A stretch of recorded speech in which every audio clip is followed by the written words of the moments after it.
নমস্কার বন্ধুরা, যদি আপনাদের কাছে গাড়ি থাকে অথবা যদি আপনাদের কাছে বাইক থাকে, সেক্ষেত্রে পরের বার গাড়ি অথবা বাইক নিয়ে বেরোনোর আগে অবশ্যই ট্রাফিক রুলসের যে পরিবর্তনটি হচ্ছে সেই পরিবর্তন সম্বন্ধে কিন্তু আপনাদের অবশ্যই জেনে নিতে হবে।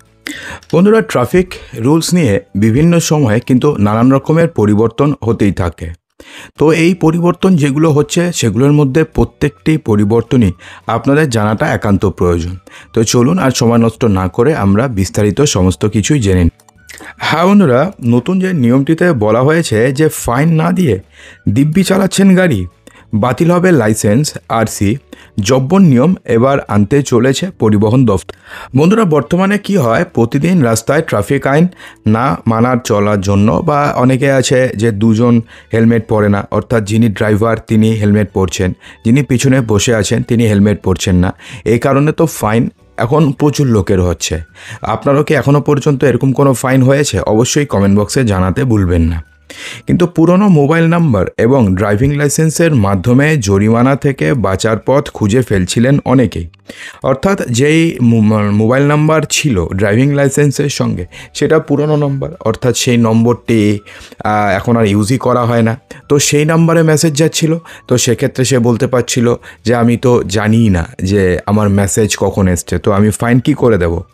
তো তাই এবার বড়সড় পদক্ষেপ নেওয়া হলো। নয়া নিয়ম জারির পথে পরিবহন দপ্তরে এবার থেকে ড্রাইভিং লাইসেন্স এবং গাড়ির রেজিস্ট্রেশন সার্টিফিকেটে আধার কার্ড অনুযায়ী ঠিকানা এবং মোবাইল নম্বর আপডেট করতে হবে।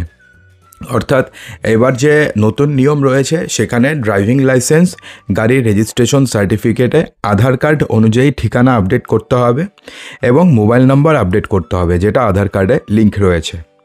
এমনটাই নিয়ম আনতে চলেছে কেন্দ্রীয় সড়ক পরিবহন মন্ত্রক।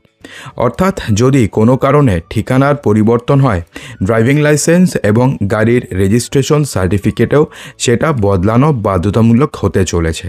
অর্থাৎ আপনি যদি ঠিকানার পরিবর্তন আপনার হয়ে যায়, ধরুন আপনি এক জায়গায় ছিলেন, সেখান থেকে আপনার driving licence issuing authority change হয়ে গেছে, তো সেক্ষেত্রে আপনাকে ঠিকানা পরিবর্তন করতে হবে। এটা কিন্তু বাধ্যতামূলক করা হয়েছে। এমনকি যদি মোবাইল নম্বর পরিবর্তন হয় তাহলে সেক্ষেত্রেও একই নিয়ম প্রযোজ্য করা হয়েছে, অর্থাৎ সেক্ষেত্রেও আপনাকে ড্রাইভিং লাইসেন্সে সেই মোবাইল নম্বরের পরিবর্তন করতে হবে। তো হঠাৎ কেন এরকম পরিবর্তন কেন করা হচ্ছে? অনেকেই ভাবছেন যে হঠাৎ করে এমন পরিবর্তন আনার কী কারণ। তো সেটা হচ্ছে অনেকেই পুরানো ঠিকানা অথবা মোবাইল নম্বর বদল করেননি ড্রাইভিং লাইসেন্সে বা গাড়ির আরসিতে। তো সেক্ষেত্রে কী হচ্ছে, অথচ পুরনো নম্বরে চালান যাওয়ার কারণে প্রায় 12,000 টাকারও বেশি বকেয়া রয়ে গেছে। অনেকেই রয়েছেন যাদের এত টাকার বেশি বকেয়া রয়ে গেছে। তাই অপরাধীরা যাতে শাস্তি থেকে পালাতে না পারে তার জন্যই এই ধরনের পদক্ষেপ নেওয়া হচ্ছে। তাহলে কি বদল হতে চলছে সর্বমোট যদি আমরা আলোচনা করি, তাহলে সেক্ষেত্রে দেখা যাবে যে ড্রাইভিং লাইসেন্স এবং আরসিতে আধার অনুযায়ী ঠিকানা এবং মোবাইল নম্বর আপডেট করা বাধ্যতামূলক করা হয়েছে। অর্থাৎ ড্রাইভিং লাইসেন্স এবং আরসিতে আধার অনুযায়ী যে ঠিকানা রয়েছে সেই ঠিকানা আপডেট করতে হবে এবং মোবাইল নম্বর, অর্থাৎ যে মোবাইল নাম্বার আপনাদের কাছে আছে যেটা সচল আছে সেই মোবাইল নম্বর আপডেট করতে হবে। পুরনো তথ্য বা ভুল তথ্য থাকলে লাইসেন্স বাতিল হতে পারে, এমনকি আপনার গাড়ির রেজিস্ট্রেশন সার্টিফিকেট পর্যন্ত বাতিল হতে পারে। ই চালান বা জরিমানা কেউ যদি না দেয়, এটা কিন্তু অনেকেই রয়েছে যে ই চালান এসছে তো এসছে, দেবো না জরিমানা। তো সেক্ষেত্রে ই চালান অথবা জরিমানা যদি না দেওয়া হয় তাহলে সেক্ষেত্রেও ডিএল অর্থাৎ ড্রাইভিং লাইসেন্স এবং আরসি অর্থাৎ রেজিস্ট্রেশন সার্টিফিকেট বাতিল করা হতে পারে এবং বিমার প্রিমিয়ামও বাড়তে পারে। অর্থাৎ সেক্ষেত্রে আপনার যে থার্ড পার্টি ইন্স্যুরেন্স বা first party, second party, third party যদি ইন্স্যুরেন্স করিয়ে থাকেন তো তার বিমার পরিমাণও বাড়তে পারে। নতুন নিয়ম চালু হলে সবাইকে সরকারি ডেটাবেসে তথ্য আপডেট করতে হবে। নতুন নিয়ম আর কিছুদিনের মধ্যেই চালু হচ্ছে। তখন কি হবে, সারথি এবং বাহন দুটা তো সরকারি ডেটাবেস রয়েছে, পোর্টাল রয়েছে, সেখানে আপনাকে সমস্ত তথ্য আপডেট করতে হবে।